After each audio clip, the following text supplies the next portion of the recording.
ಕೋಟ್ಯಾಂತರ ಅಭಿಮಾನಿಗಳ ದೊರೆ ಈಗ ಪೊಲೀಸರ ಕೈ ಸೆರೆ.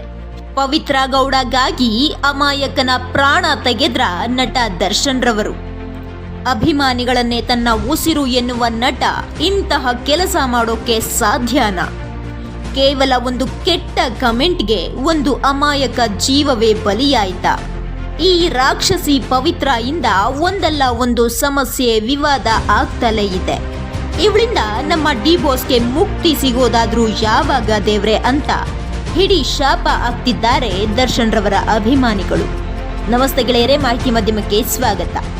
ಹೌದು, ನಟ ದರ್ಶನ್ ರವರನ್ನ ಇಂದು ಪೊಲೀಸರು ಕೊಲೆ ಆರೋಪದ ಮೇಲೆ ಬಂಧಿಸಿದ್ದಾರೆ. ಹಾಗೆ ಪವಿತ್ರ ಗೌಡರವರನ್ನು ಸಹ ವಶಕ್ಕೆ ಪಡೆದಿದ್ದಾರೆ. ಚಿತ್ರದುರ್ಗ ಮೂಲದ ರೇಣುಕಾ ಸ್ವಾಮಿ ಎಂಬಾತ ಪವಿತ್ರರವರ ಬಗೆಗೆ ಅಶ್ಲೀಲವಾಗಿ ಕಮೆಂಟ್ ಮಾಡ್ದ ಎಂಬ ಕಾರಣಕ್ಕೆ ನಟ ದರ್ಶನ್ ರವರು ತಮ್ಮ ಅಭಿಮಾನಿಗಳ ಸಂಘದವರಿಂದ ಆತನನ್ನ ಸಂಪರ್ಕಿಸಿ ಕರೆಸಿಕೊಂಡು ಬಂದು ಬೆಂಗಳೂರಿನಲ್ಲಿ ಒಂದು ಶೆಡ್ನಲ್ಲಿ ಬಂಧಿಸಿ ಭೀಕರವಾಗಿ ಹಲ್ಲೆ ನಡೆಸಿ ಕೊಲೆ ಮಾಡಿಸಿದ್ದಾರೆ ಎಂಬ ಆರೋಪ ಇದಾಗಿದೆ. ಮೊದಲಿಗೆ ಇದು ಆತ್ಮಹತ್ಯೆ ಎಂದು ಊಹಿಸಲಾಗಿತ್ತು. ನಂತರ ಕೂಲಂಕುಷವಾಗಿ ತನಿಖೆ ನಡೆಸಿದಾಗ ಇದು ಕೊಲೆ ಎಂಬುದು ಬೆಳಕಿಗೆ ಬಂದಿದೆ. ಆರ್ ನಗರದಲ್ಲಿ ಕೊಲೆ ಮಾಡಿ ಕಾಮಾಕ್ಷಿ ಪಾಳ್ಯದ ಮೋರಿಗೆ ಎಸೆದು ಹೋಗಿದ್ದಾರೆ ಎಂದು ತನಿಖೆಯಲ್ಲಿ ವರದಿಯಾಗಿದೆ. ಈ ಕೊಲೆ ಪ್ರಕರಣದಲ್ಲಿ 10 ಮಂದಿಯನ್ನ ಬಂಧಿಸಿದ್ದು, ಅವರು ನೀಡಿರುವ ಮಾಹಿತಿಯ ಪ್ರಕಾರ ದರ್ಶನ್ ರವರನ್ನ ಬಂಧಿಸಲಾಗಿದೆ. ಇನ್ನೂ ಆಶ್ಚರ್ಯಕರ ಸಂಗತಿ ಎಂದರೆ, ಆತನನ್ನ ಹಲ್ಲೆ ಮಾಡಿ ಕೊಲೆಗೊಯ್ಯುವ ಸಂದರ್ಭದಲ್ಲಿ ದರ್ಶನ್ ಮತ್ತು ಪವಿತ್ರ ಅಲ್ಲಿಯೇ ಇದ್ರು. ಅವರ ಮುಂದೆಯೇ ಈ ಕೃತ್ಯ ನಡೆದಿದೆ ಎನ್ನಲಾಗಿದೆ. ದರ್ಶನ್ ರವರು ಸಹ ಆತನ ಮೇಲೆ ಹಲ್ಲೆ ಮಾಡಿದ್ದಾರೆ ಎನ್ನಲಾಗಿದೆ. ಕೊಲೆಯಾದ ರೇಣುಕಾ ಸ್ವಾಮಿಯ ತಂದೆ ತಾಯಿಯ ಆಕ್ರಂದನ ಕೇಳತೀರದಂತಿದೆ.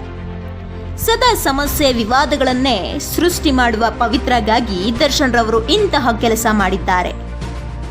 ಒಂದು ವೇಳೆ ಇದು ಸತ್ಯ ಆದ್ರೆ ಅಭಿಮಾನಿಗಳ ದೃಷ್ಟಿಯಲ್ಲಿ ದರ್ಶನ್ ರವರು ವಿಲನ್ ಆಗ್ತಾರಾ? ಕಾದು ನೋಡಬೇಕಿದೆ. ಇತ್ತೀಚೆಗಷ್ಟೇ ನಟ ದರ್ಶನ್ ರವರು ತಮ್ಮ ಪತ್ನಿ ವಿಜಯಲಕ್ಷ್ಮಿ ಜೊತೆ ತುಂಬಾ ಖುಷಿಯಿಂದ ಸಮಯ ಕಳೀತಿದ್ರು. ಇದನ್ನ ನೋಡ್ತಿದ್ದ ಅಭಿಮಾನಿಗಳು ಸದ್ಯ ನಮ್ ಬಾಸ್ ಆ ರಾಕ್ಷಸಿ ಪವಿತ್ರ ಇಂದ ದೂರವಾಗಿ ಅತ್ತಿಗೆಯ ಜೊತೆ ಖುಷಿಯಾಗಿದ್ದಾರೆ ಅಂತ ತುಂಬಾ ಖುಷಿ ಪಡ್ತಿದ್ರು. ಅಷ್ಟರಲ್ಲಾಗ್ಲೇ ಇಂತಹ ಘಟನೆ ನಡೆದು ಹೋಗಿದೆ.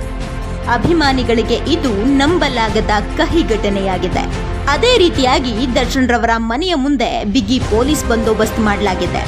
ಅಭಿಮಾನಿಗಳಿಂದ ತೊಂದರೆಯಾಗದಂತೆ ಎಚ್ಚರ ವಹಿಸಿದ್ದಾರೆ. ಪವಿತ್ರಗಾಗಿ ದುಡುಕಿ ಬಿಟ್ರ ನಟ ದರ್ಶನ್ ರವರು, ಅಥವಾ ಇದೊಂದು ಸುಳ್ಳು ಅಪವಾದವ? ಇದೆಲ್ಲ ತನಿಖೆಯ ನಂತರವಷ್ಟೇ ತಿಳಿಯಬೇಕಿದೆ.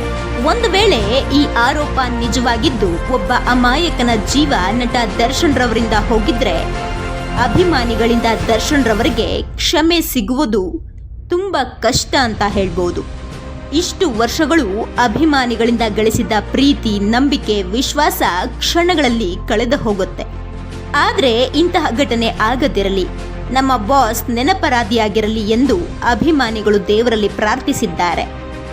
ಅದೇನೇ ಆಗಿರಲಿ, ಅದು ಯಾರೇ ಆಗಿರಲಿ, ದರ್ಶನ್ ರವರು ತಪ್ಪು ಮಾಡಿದ್ರೆ ಕಠಿಣ ಶಿಕ್ಷೆ ಆಗೇ ತೀರಬೇಕು. ತಪ್ಪು ಮಾಡಿಲ್ಲ ಅಂದ್ರೆ ಈ ಆರೋಪದಿಂದ ಆದಷ್ಟು ಬೇಗ ಮುಕ್ತಿ ಹೊಂದಿ ಗೆದ್ದು ಬರಲಿ ಅಂತ ಹೇಳ್ತಾ ಇದ್ರ ಬಗ್ಗೆ ನಿಮ್ಮ ಅಭಿಪ್ರಾಯವನ್ನ ತಿಳಿಸಿ. ಹಾಗೆ ನೀವು ಮಾಹಿತಿ ಮಾಧ್ಯಮಕ್ಕೆ ಸಬ್ಸ್ಕ್ರೈಬ್ ಆಗಿಲ್ಲ ಅಂದ್ರೆ ಈ ಕೂಡಲೇ ಸಬ್ಸ್ಕ್ರೈಬ್ ಆಗ್ಬಿಡಿ.